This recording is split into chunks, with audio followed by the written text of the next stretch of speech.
in the heart of the Himalayas, where rugged mountains pierce the sky and ancient traditions whisper through the winds, an epic journey unfolded. This is the tale of a solitary soul of mine, ready to immerse me in the depths of my homeland, Upper Dolpo. For 90 transformative days, I embarked on a voyage of self-discovery and connection. Upper Dolpo, a remote region secluded from the rest of the world, beckoned me like a long-lost friend. 90 days were etched in my itinerary, each one promising a new chapter in this odyssey. I yearned to step into the footprints of my ancestors, to traverse the very paths they had tread upon. This was no mere vacation, it was a pilgrimage to the soul of my existence. 90 days carved memories deep into my being. The journey tested my limits and pushed me beyond my comfort zones. It was a testament to the indomitable spirit that binds humanity and nature, a testament to the raw beauty of the world that surrounds us. The journey was a symphony of emotions. Loneliness danced with awe as I navigated the solitude of the wilderness. I camped beneath starlit tapestries, feeling the heartbeat of the earth beneath me. Every sunrise painted the skies with hues I had never seen before, and every sunset whispered promises of tomorrow. Together, let's discover the Whisper of Kanglap Pass, a place nestled far below the mountain's summit, to find out more about the insights of the Upper Dolpo community.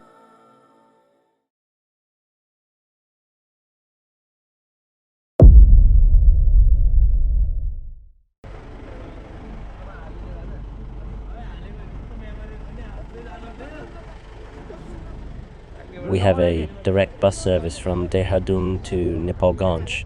5 of my childhood friends from the same village in Upper Dolpo joined me. In the evening, around 3 p.m, we booked tickets and boarded bus. As soon as we entered, I noticed that everyone on the bus was speaking Nepali, which made me feel like I was in a small Nepali street.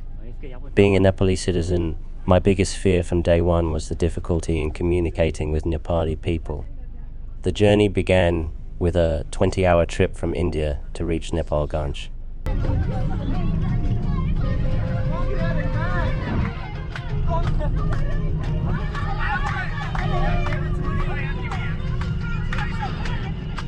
A guy in an orange shirt standing in front of us was drunk, but he made our day on the bus.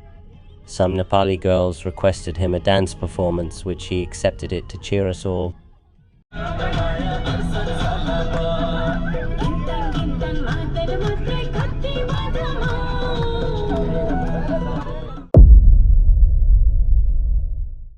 In Nepalganj, as we got off the bus, we immediately noticed the intense heat of 30 degrees Celsius in the spring season.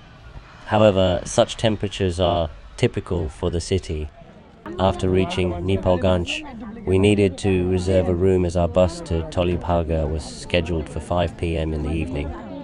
The rickshaw drivers were annoying, but my friends managed the negotiation with them to take us to the bus station. Sandup took charge when dealing with peddlers who tried to scam us. This is the bus that will take us to Tolibhaga. I prefer this bus because its windows can be opened. Each one of us was bumping our heads whenever the wheels hit potholes and stones. It felt like we were dancing in midair, but it was exhausting because it pains us a lot, especially on a long journey. Personally, it was a total off-road experience that made us feel crazy when the wheelie was on the edge of the hilly road. There was still a long way to travel to reach Dune.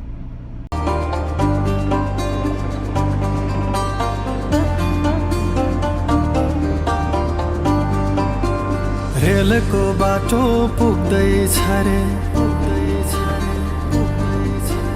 रेलको बाटो पुग्दैछ रे तिमी बस्ने सहारामा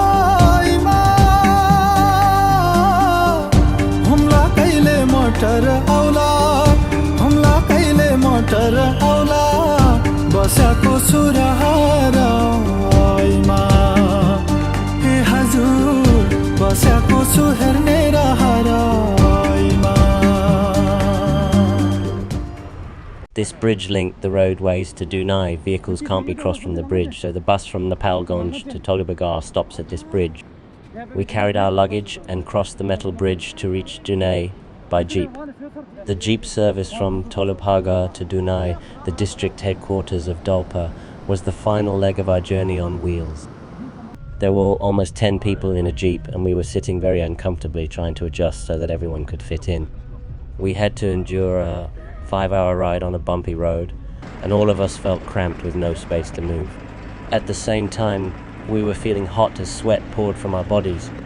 It was difficult to put into words just how uncomfortable we were.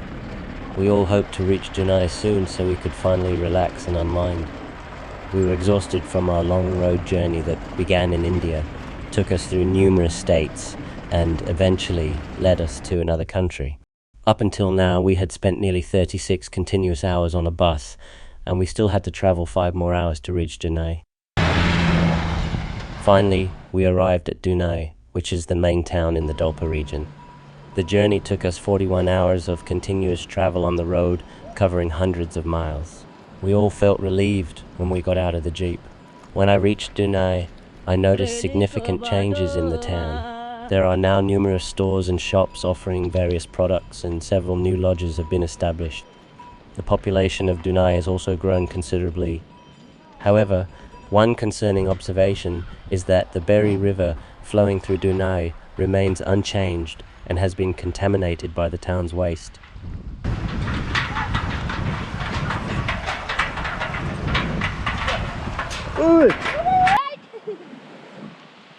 남기요 तपाईँको 남기요 남기요 리더모 오케이 यो गोरो नाम के हो सेती हो यो तपाईको भाइ हो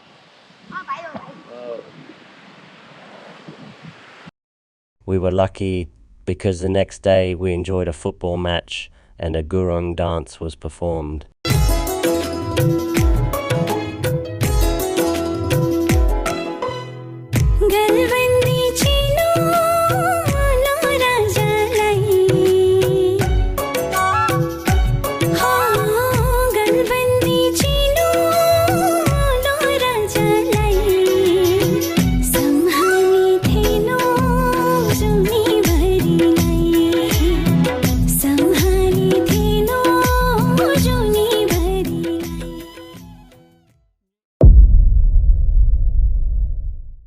Our journey to Upper Dolpo began from Dunay, which was situated 300 meters above sea level.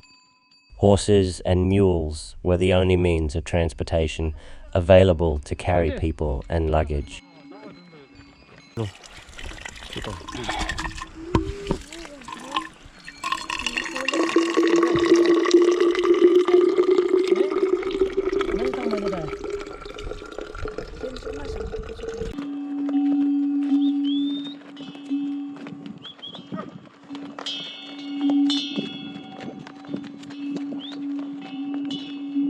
I had never been on a trek before, nor had I climbed mountains as high as 6,000 meters above sea level in the past 12 years. My lack of experience in such conditions led to pain in my ankles and feet. I began to question how I could endure 90 days in such an isolated region, where I would have to walk on foot every day. I yelled in order to release my frustration.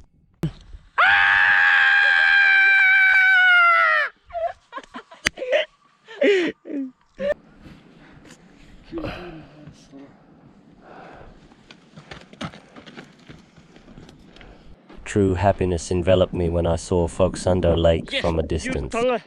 I had just completed a challenging hike through steep canyons that quickened my heartbeat. The lakes and terrain looked absolutely mesmerizing from afar, as if a divine touch had crafted this unique place. The landscape was a perfect spectacle, unlike any beauty I had ever witnessed before in my life. The sight of the blue lake renewed our spirits, motivating us to continue walking.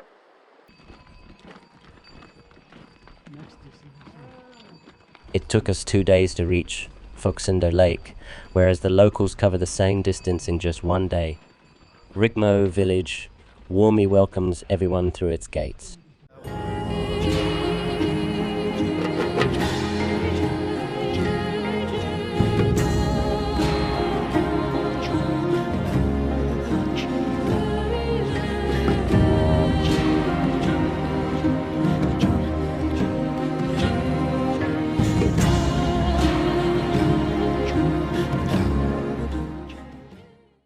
The majority of the Folksundo locals are Bon Tibetan Buddhists, contributing to their unique culture and traditions.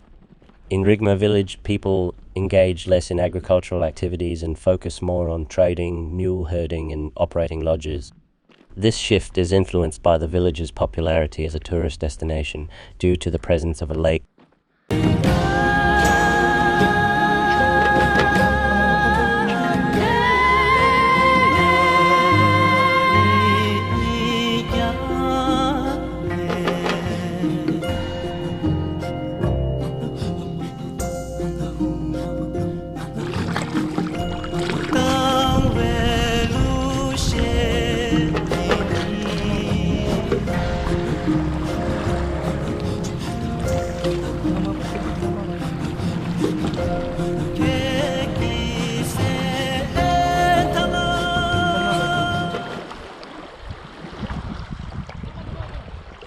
Uncle Pema Dondup, who had been escorting us to the village of Karang, went to gather water from Folksundo Lake, the deepest lake in Nepal, so that the group could make butter tea. But the water was very cold for me to enter barefoot. We were fortunate to have an assistant from Karang village who was incredibly kind and helpful, generously volunteering their time with us. Their hospitality was outstanding even though they are struggling with their life among the mountains. The lesson I learned is to complain less and give more to communities.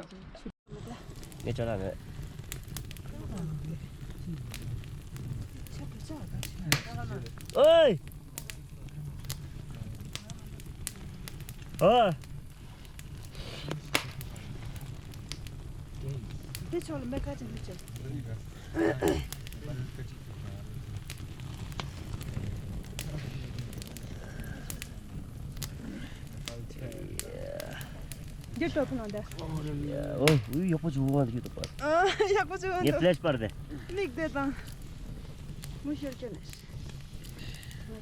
On a cold night, we enjoyed a delicious roasted barley porridge, which was exceptionally tasty due to its 100 organic from Upper Dolpo. Throughout the night, the comforting bonfire provided us warmth, as it was the first time we slept without a roof or a proper light. The brightness of the moonlight illuminated the darkness around us.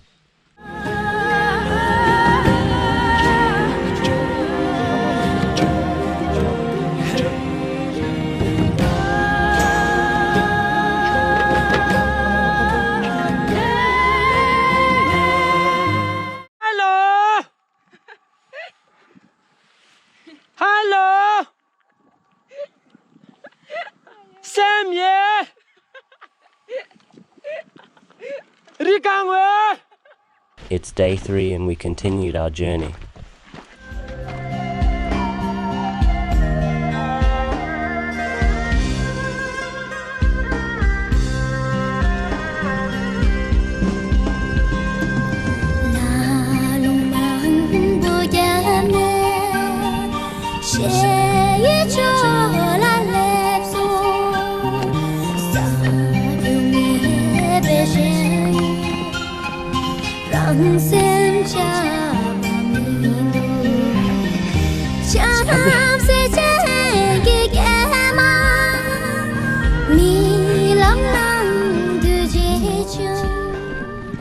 We waited near the lake for the group that had split off from us.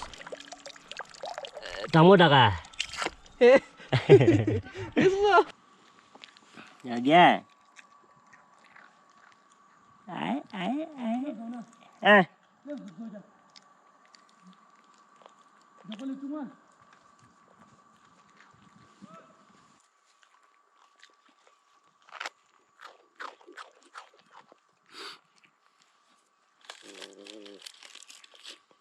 Như chán.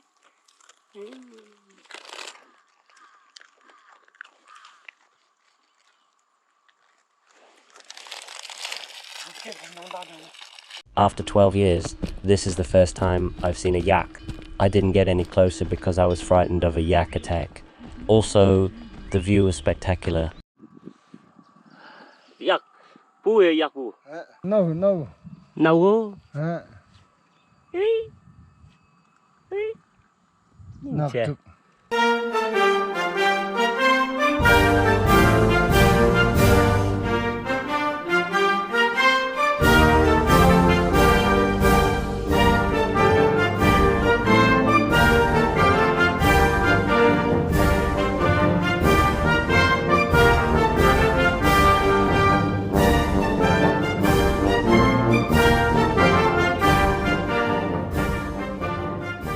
can see their love for the country and their steadfast commitment to keeping their vows despite challenges.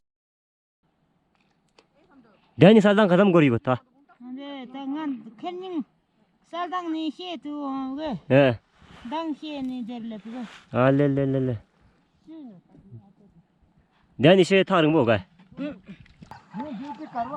We were astonished as this Soldang woman offered us tea, despite the fact that we were an uninvited guest. This is how the Dolpo folks are. 네, 전화.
While we were resting for 45 minutes, several locals who were traveling to the village with us generously offered us a dish called kura.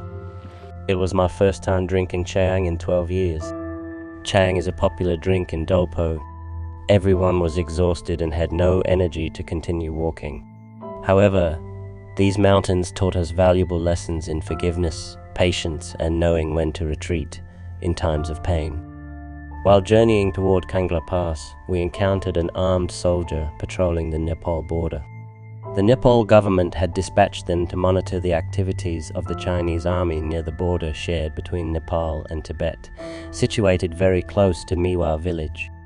In the Dolpo region, this border is referred to as Shangthang. On the third day of our journey, we arrived at our campsite. Anticipating a freezing night as the snow began to fall, we prepared ourselves. Uncle Pima unloaded the luggage from the horses and allowed them to graze on the mountain. Unfortunately, the snowfall had covered much of the grass, leaving insufficient food for the horses, and this concerned us all. We all participated in creating our camp, and afterward they prepared butter tea for us. I relished sipping tea in the cold weather. The butter tea proved to be the perfect beverage for warming ourselves up. There wasn't a fork to eat noodles, but it's not a big deal, and this made me reflect on the hardships of life and the remarkable resilience of the Upper Dolpo people who live without complaining on the mountain. Special tree at all. Chendo chakala raya yore, kawara gire. Rag the way. Chance karo yo mare. Chana kolsa dinde stress ko. Kawara de. 40 lakhs de de no jire da. Kajakje. 가족에게 대만당 붙은 중. The snow didn't stop at all, making us trouble for making a camp. We did not carry tents from India, and it was a silly mistake we made. After leaving Folksundo, I remind you that there isn't a single lodge to stay, and don't expect any hamlet in between the road. It's us only among the ranches of mountains in isolated regions. We had to endure the cold wind as well as the snowfall. We endured the snowfall that arrived with cold air, yet enjoyed it. Sam. Hello.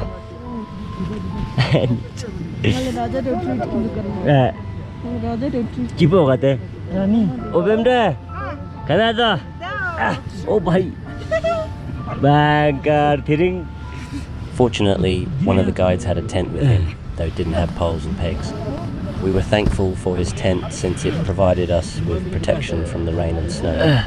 We used it as a blanket to cover ourselves. We took a risk that night because the Himalayan wild animals, particularly snow leopards, prefer these inaccessible snow-covered mountains to their homes.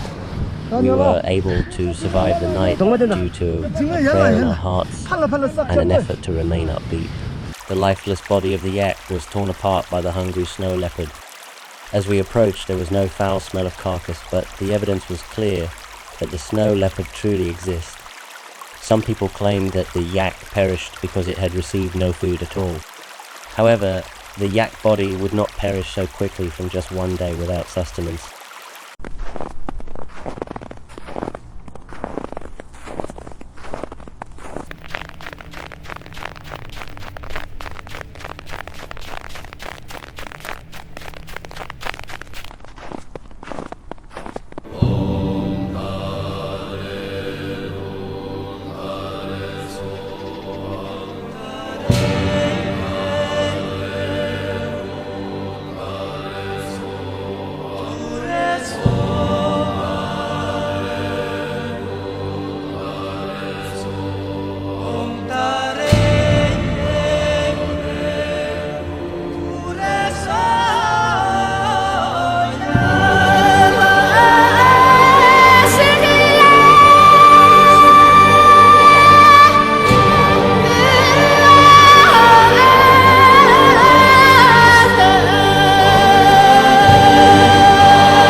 I was emotional once I reached the top of the Kanglap Pass since I had endured so much difficulty in the untamed mountains that tears had started to come easily.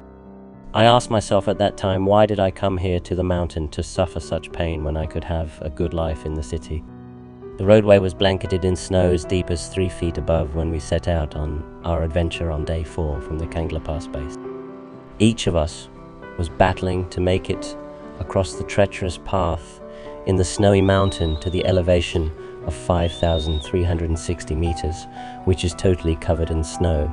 Snow whitening, everything started to irritate our eyes, making us color blind. Due to the extreme cold and severe snowfall, 3 cattle died in front of us. I know it's hard to imagine, but the difficulties we all face are extremely serious. After we reached the top, some of our group broke down in tears because we felt helpless. Our bodies were trembling and our clothes were drenched. The path was blocked by a snowstorm, and we were up against the wrath of nature. Our hope was finally restored when we arrived at Shea Monastery after such hardship. On day 5th, I was sick. I had snow blindness and I was on bed for 2 days. and I have a serious headache and cough. So then I stayed in Saldang, and this is the room where I stay. It looked like this. This is kind of like a meditation hall. I saw that there isn't enough drinking water in Saldang village. Therefore, people had to carry a large jar with them to go gather water from distant water sources. In order to save people time, the government of Nepal recently built a water supply system that is accessible from every home. The woman holding the water jar is my eldest sister. She is courageous and diligent, but because of illiteracy, she was doomed to a life of hardship in the Himalayan height. She had, however, sent all of her children away for education since she was aware of the disadvantage of being illiterate. Therefore, there is a need for foreign assistance to help these resilient folks live better lives. Examples of this assistance include empowering them through small-scale enterprises, educating them about sanitation and hygiene, and granting them equal rights, which is essential.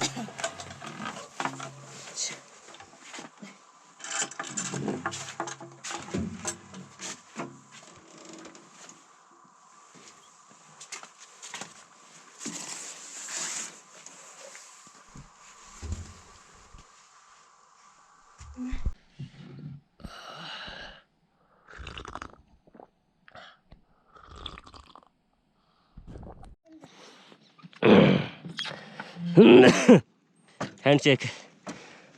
닝친다. Sanamangchuk. 소나망축. 된다 하다면다. Tu. 니와. Class 2. 인지글싱이다. What is your name? My name is Sanamangchuk. 아래 handshake. Very good. 뭐 추 많이 인다.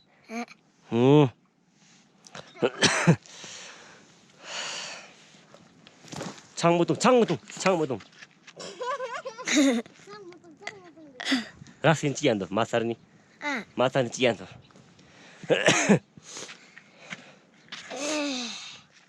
찌르다. 님봐. 봐봐. 야.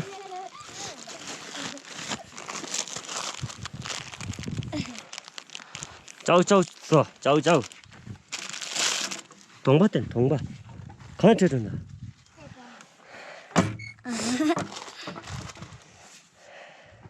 니 창가. 창 가지던데. 창 뜨야만 돼. 닝지 멋있다. 야야, 바이바이. Bye-bye. Inang 랑빠닝지, 랑빠닝지.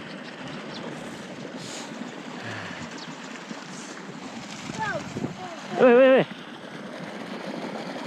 닝지 아시다, 그거. 니시다.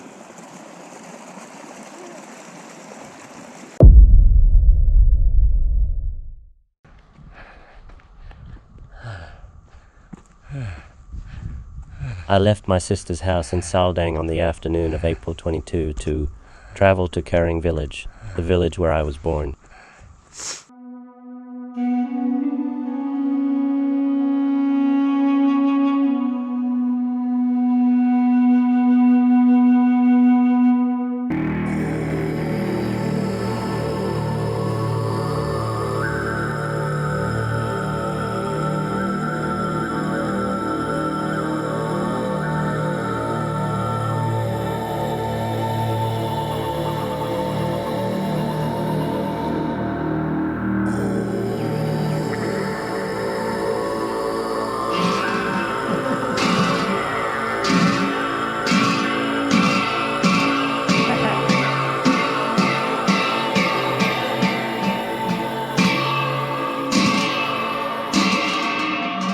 Around 80% of the Upper Dolpo region's population adheres to Tibetan Buddhism, maintaining an ancient Tibetan religion and cultural heritage.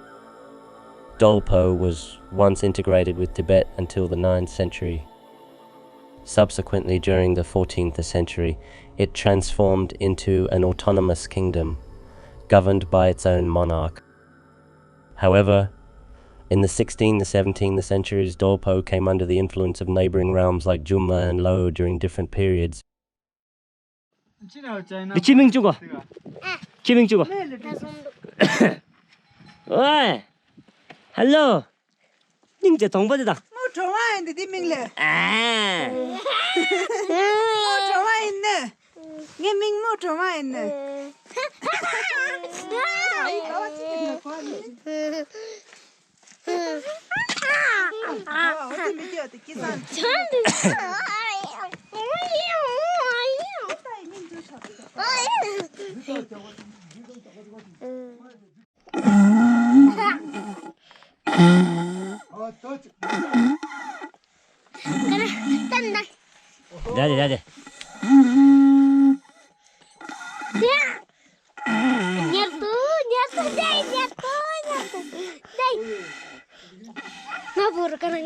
Ngabur.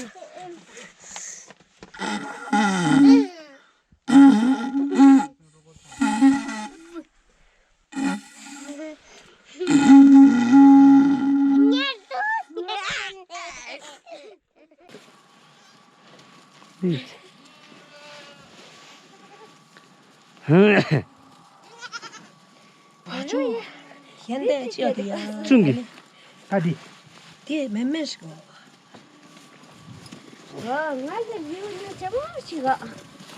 양다 고맙습니다.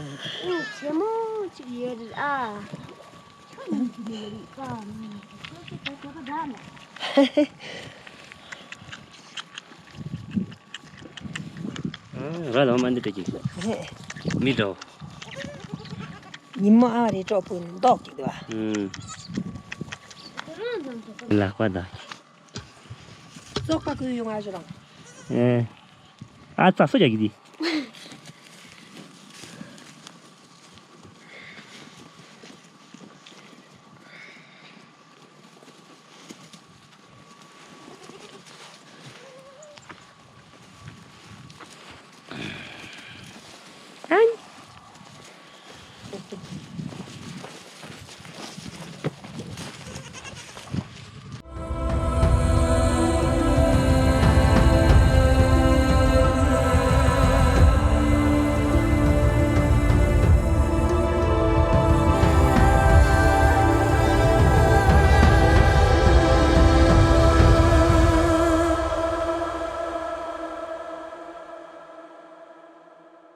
Once I spun the prayer wheel so fast, one of the locals reminded me that in Upper Dolpo there is a belief among the locals that spinning prayer wheels too rapidly can lead to madness.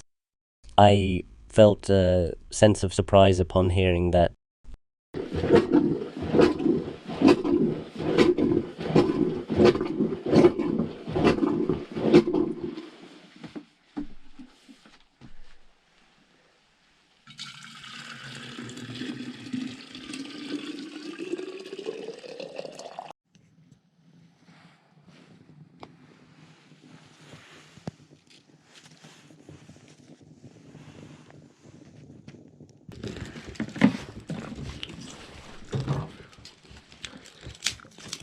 신기 타는 걸 양아 넣어라. 네, 탁랑 뭐 닌자 거래. 인강. 네, ngarak yoke ngamu khalaksenide disiknya ba korte kini ta tanzo mile telang kurbo jor minjore. La ni sum putro ka hing medicale longbale. 대 친구들 주고디 여보서는 양 여보랑아 넣어대. 네. longa henda ka ira hing ngabo te. Kayo karang tiling yon hing. 검쇼. hing koyo. 예. longa hema ja arang karang. 덴디 싱삽들이 좋아도 봐주 좋아. 네. 샘진지 디 좋아. 와도 매버기데 뭐 sabde. 때지 되제 망셔 때제. 따지. 네. 어디 가장 보드. 네. 데디 요거 그냥. turji 어디 다. 네네. 단다 turji 매데 나예. 달 싱제 망아 톱데 디네. 따고 율리 빕지게 때 데르자 중마 turji 힌 tur지스나 매. 네네. 따가자 갈치 로가 내리죠 이발라 치pen. 때지 디 가장 tur지로 매 단독상 단독. 깔도.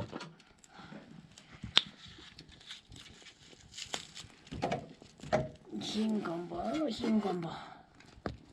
강아체요 다 더블 흰매디 강아 어디 강에 채소고 맹강채 니하고 싱제. 등상도는 ki siseria mangda hyung ni ya le wang ta di hyung de hyung ni chi rogram sin ju ne ta ro ta da yes ne yar ka ma ne tung ga ni kya ko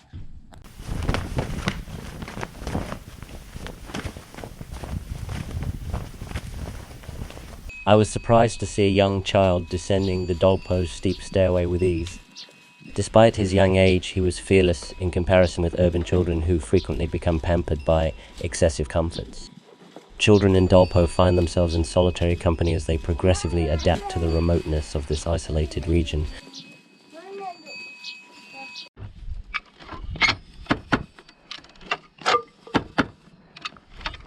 Women in Dolpo weave unique pashmina products, including Dolpo blankets known as kamlo in their spare time.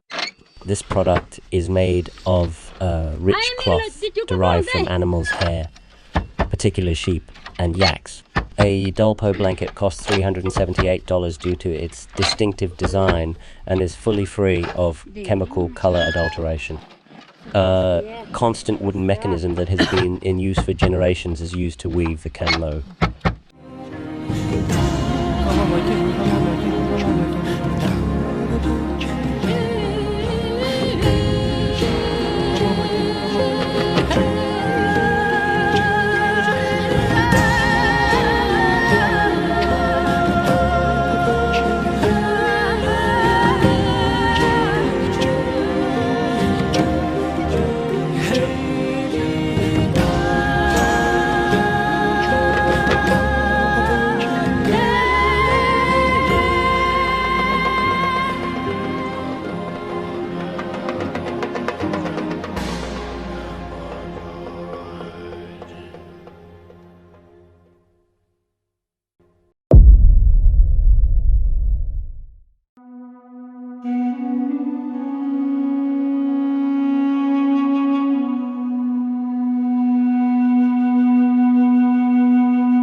The reality of this young girl being compelled to do dishwashing makes me think about how much we complain about ourselves.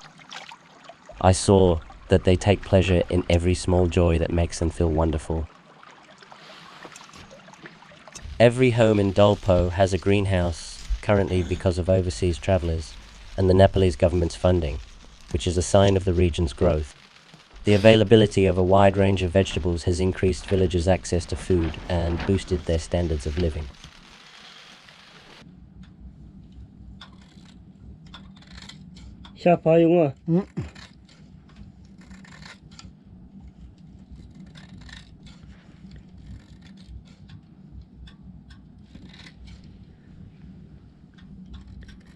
In Upper Dolpo, there are no convenient facilities available.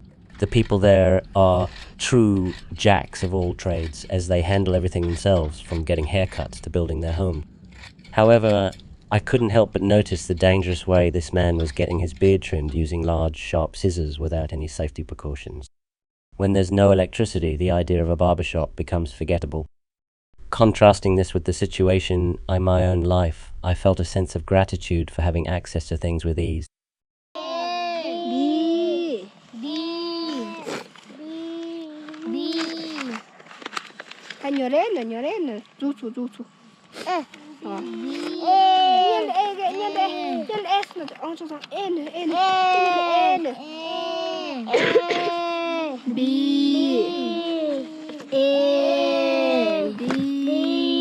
Currently, I am at Niwa Village School, which can accommodate only a limited number of 10 children. Unfortunately, due to its size constraints, the school lacks a proper classroom, forcing the children to study outdoors on dusty grounds. Not all of us fully value the high-quality education we are privileged to receive, but they cherish the opportunity to attend school, as staying at home would require them to work tirelessly throughout the day. As the school has just reopened, they're delighted to receive new bags, toiletries, and school supplies for their upcoming session. On May 6, I spotted a deer in the far distance. I moved on quietly and soon discovered more than 40 Himalayan musk deers in Musi village. There is a myth in Dolpo that says mountain guardian watches after these deer. They perfectly blend in with the Himalayan alpines to protect them from danger.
In Dolpo, agriculture remains the sole non-economic pursuit for its residents.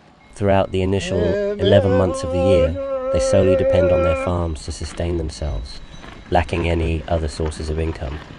However, due to the high altitude, the soil in Upper Dolpo proves unsuitable for cultivating certain types of vegetables. Instead, the primary crops cultivated in this region include buckwheat, potatoes, and turnips. They import rice from China, while whatever they harvest is used for personal consumption and to stockpile supplies for the prolonged winter period. Due to the communication tower's constrained signal range, I was unable to find a signal during my 8-day stay in Musi village. In order to make calls, the villager climbs to the top of a nearby mountain. Compared to Musi, some villages have better network coverage. Due to a variety of reasons, using iPhones in the Dolpo region is not recommended.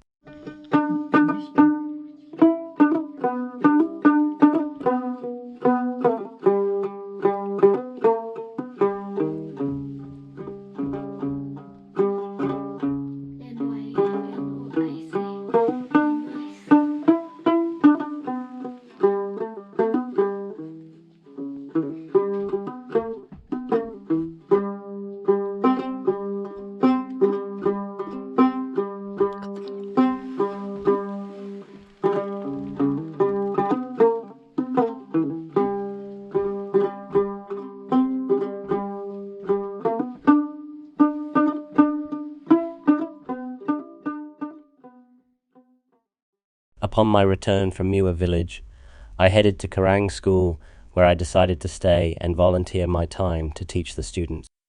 The moment I arrived, the students commenced their morning drills, and it turned out to be an exhilarating experience, with a perfect song accompanying their exercise around 9. At Karang school, the morning drills were conducted to the tune of Spectre, the popular song by Alan Walker.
and pointed nails. कस्तो चाहिँ pointed nails चाहिँ सको tiger का Chico पो पंचा हुँदुगा लक्पा गंबा का जो तू स्ट्रांग जो होते ते सिर में नो जो होते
군장 깡마 다 팔라기 출력 나봐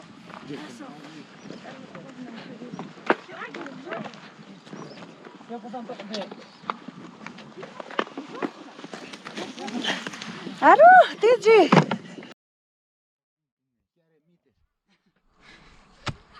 In Upper Dolpo, houses are constructed using stones instead of baked bricks and mud as an adhesive instead of concrete. This is mainly because the area lacks access to cement due to transportation limitations and the absence of brick plants. In the mountains, muds and stones can be readily found without any cost. As a result, villagers engage in digging the land to extract soil, which they then mix with water to create a paste.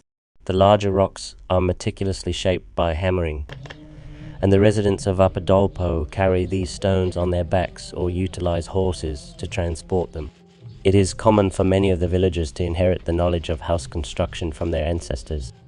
Because of their impoverished circumstances, they handle everything on their own.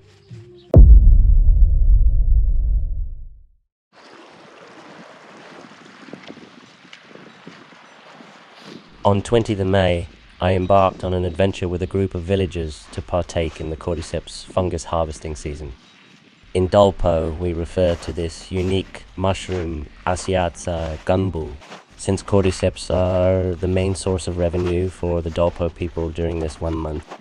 Dolpo folks sell cordyceps to pay for their everyday necessities, such as buying rice from China, and one of the finest pieces of Yatsa gunbu costs $11.32.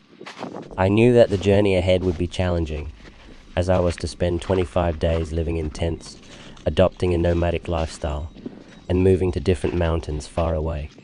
Despite the hardship, the thought of experiencing the unspoiled beauty of the Himalayan Alps thrilled me to the core.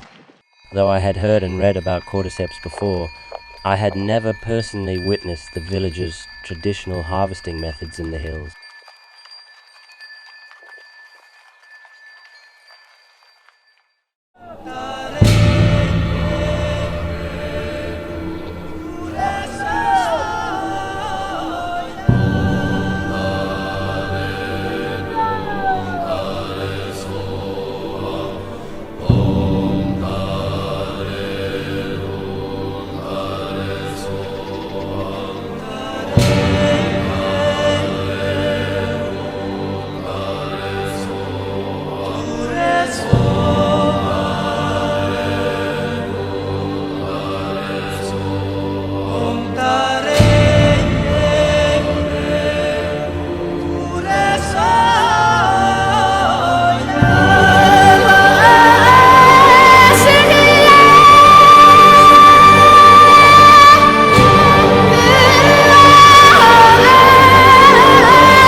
The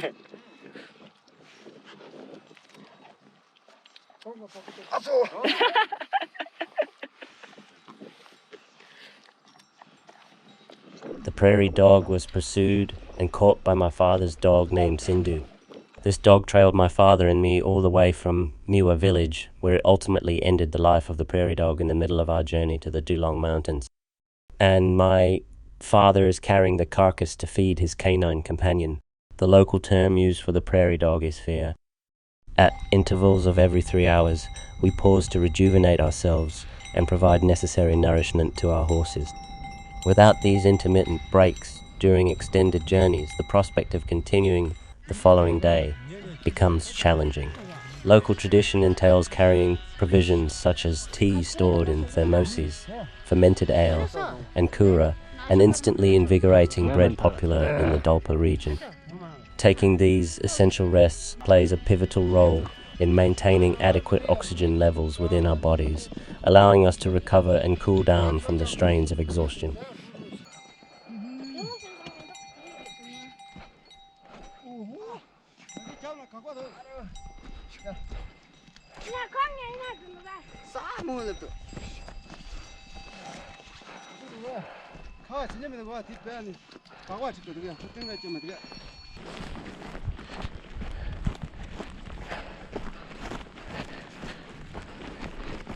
We arrived at Dulong Pass at approximately 12 p.m. on May 23, situated at an elevation of 5,500 meters.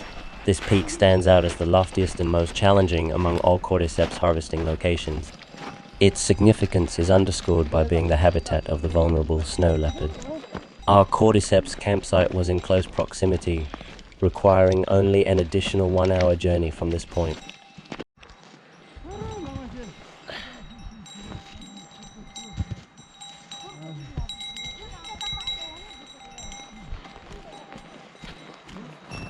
We finally arrive at the camping location after a 2-day trek on foot, and the horses are rolling after being relieved.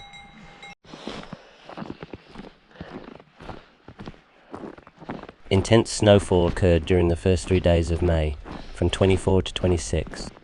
No outside activities were possible for us. We felt the cold. To combat the cold, only the fire was helpful. We survived those 3 days despite the temperature being around negative. Once I got to the camps, I became very sick and stayed in a tent for 6 days. To help get rid of the sickness, I kept myself occupied. I read a book, and since no one was around to make lunch, I cooked some easy noodles. This experience taught me how to take care of myself.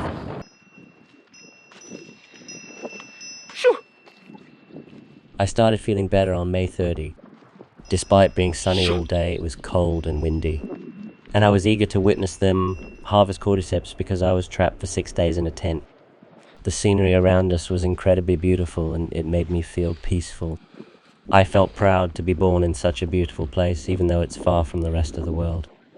I was really happy to join them, but I knew I wouldn't be in front of the camera because the one filming. We're getting ready to go to a place with cordyceps, and lunch is cooking in a pot. The first group to attempt cordyceps harvesting was ours.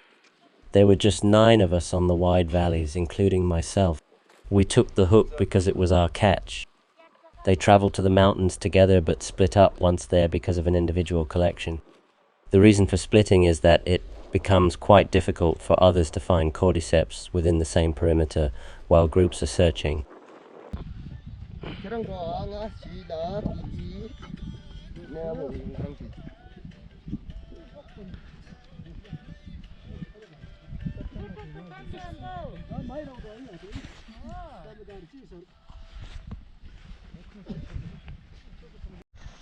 Yeah, putua chua.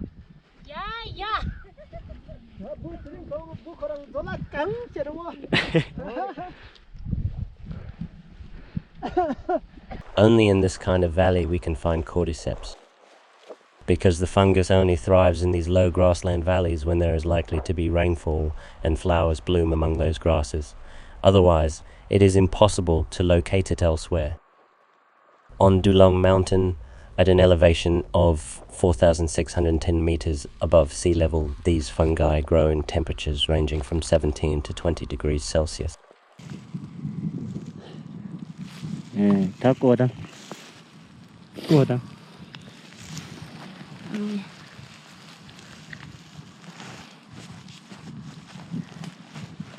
나도 세세는 동대 돌아서라. 내년 좀만 잘라.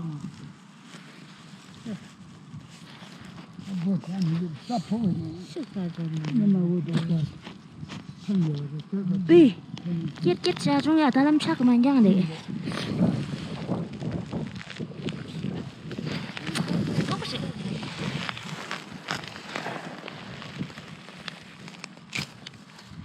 사탁 보이죠. chắc mà cái.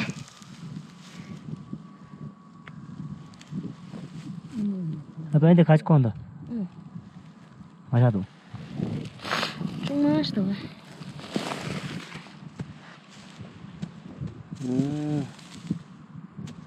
먹어. 야. Sometimes people come back to the camp with 7 cordyceps. People with really good eyesight were lucky and brought back 30 to 40 pieces every day. But an unfortunate or inexperienced like me come back with only 1 piece after working hard in the valleys all day until it started getting dark. I discovered that the valuable cordyceps are a gold rush for the Dolpo people. They immediately brush to eliminate any leftover sediments and dirt after pulling cordyceps. Once they put the cordyceps in a silk pouch and then dry them near a fire so that the mummified insect becomes rigid. For them to collect the Yatsagunbu this month will be important in stopping any ongoing business. For the people of Upper Dolpo, this is a gold rush since it gives them a yearly income that allows them to survive on the land of the Himalayas. The possibility of being raided by burglars breaking in unlawfully is also particularly high during the season. Thus, locals keep pocket knives ready to defend themselves in such situations as there are no police or communications available to call for help right away.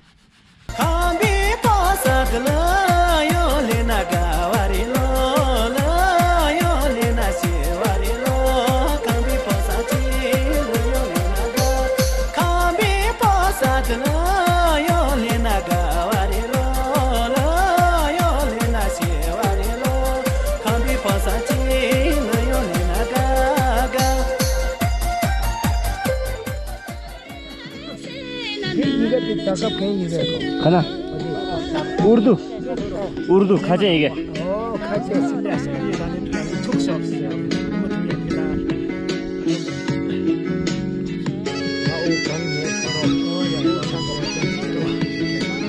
나간다. 다만.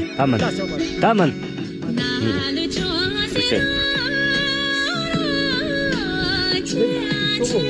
좋네.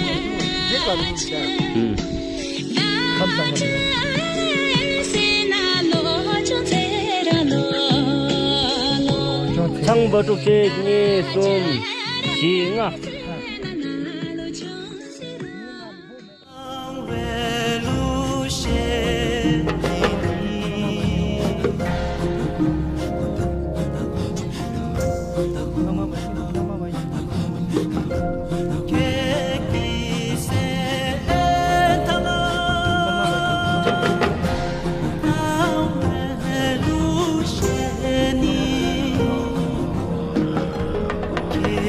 Kiss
16 days later, there were the most cordyceps harvesters present on June 8.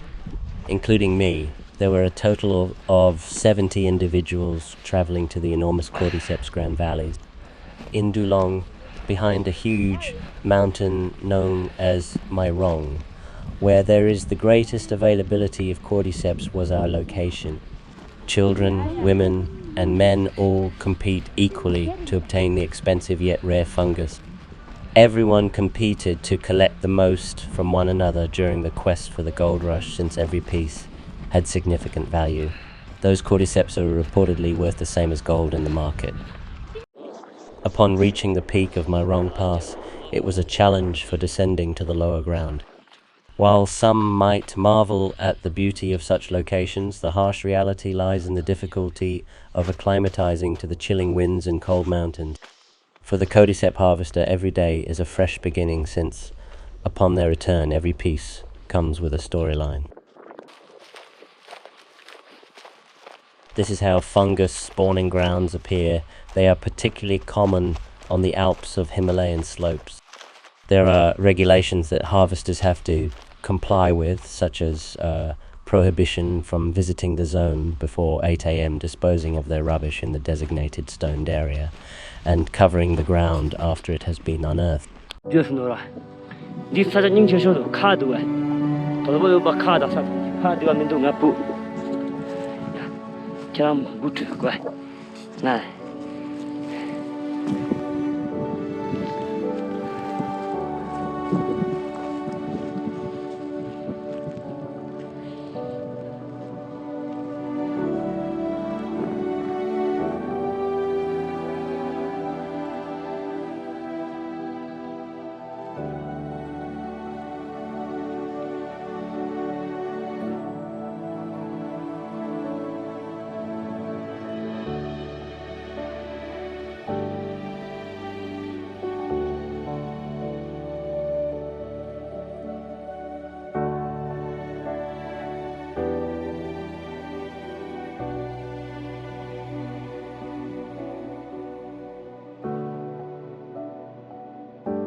사과랑고 헛된 놈들. 오, 다 좋네.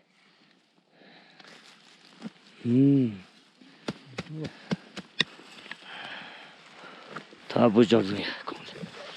다 야자 공부락소. 야서 공부라서. 정도.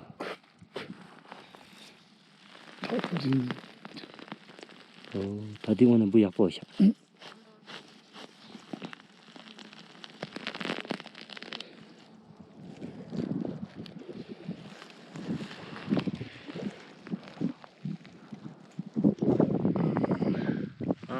Yard. Yeah. My departure from Dulong Mountain was scheduled for May 14, so they threw me a farewell party that evening. We all shared a memory for 25 days, which was something I really enjoyed. As a result of the strong emotions involved, leaving behind everyone wasn't simple for me.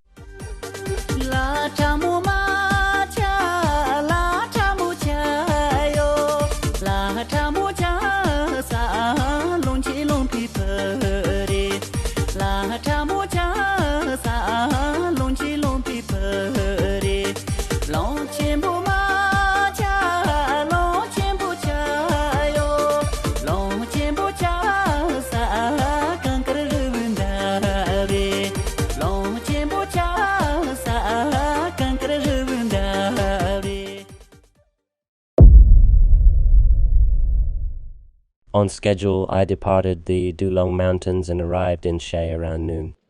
She is particularly sacred to the Dolpo people due of its stunning natural surroundings, its ancient monastery, and its majestic mountains. Because She is a place of pilgrimage for Dolpo She Monastery, a historic dwelling that retains a special place in the hearts of the Dolpo people, is one of the most treasured and preciously preserved sites. The water was extremely pure and was melting right from the holy mountains, and the river's melody was incredibly calming.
On June 25, while I was at Karang village, a group of burglars had broken into Sakang monastery near She without permission.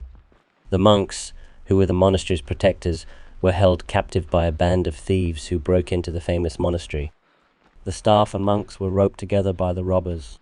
The worst aspect was that they broke into the monastery chapel, threatened them with unlicensed firearms, and stole sacred objects like statues and other relics of the Himalayas. It's thought that because of fluctuations in the weather cycle, they didn't find enough cordyceps. When news of a violent infection of their heritage and tradition reached Upper Dolpo, the residents were deeply disturbed and worried about their valuable assets.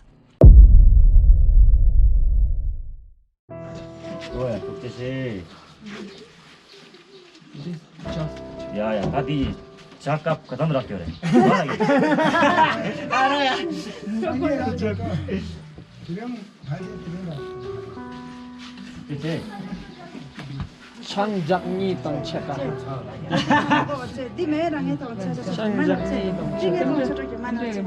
나와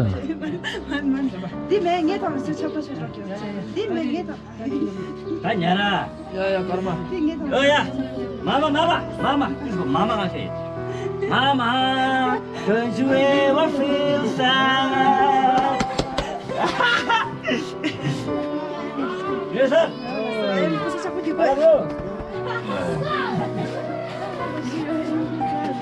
Ano kada juga? Juga tanu. Yo, thank you. Ya, rangga sama lah, rangga sampai. Karma Oi, agadi aunu ali agadi. Teacher sama orang yang tempat ya. ani Si. Nah. Tem kongundu. ta cerang lali maru juga tu oleh tombo chapa Maaf lah. Ya. Kamu cuma ukicu, kamu sonda. My friend and I left on May 5 after finishing our 3-month research project. I joke about and make everyone laugh the last day, but deep down I'm holding back tears and an overpowering emotion because I just want to make everyone laugh so hard that it echoes in my heart. I'll admit that I left something behind that will be difficult for me to forget. We rejoice, we struggle, we triumph, and the Upper Dolpo community will always hold a special place in my heart. It's a journey of 90 days visual diary that will always keep me remembering who I am and where I belong.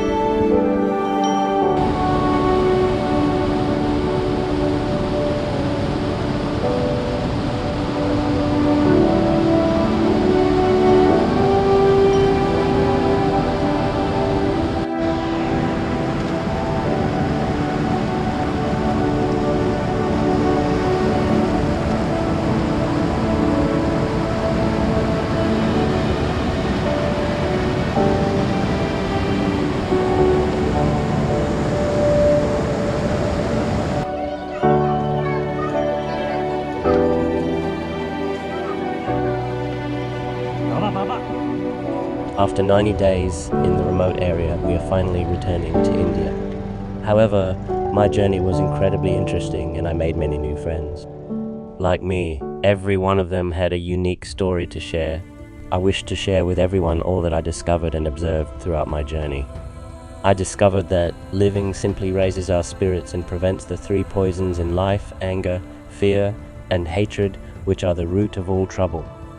Therefore, even though we have a lot compared to people who are in need, we shouldn't complain. Instead, we must actively practice giving back to our communities in need.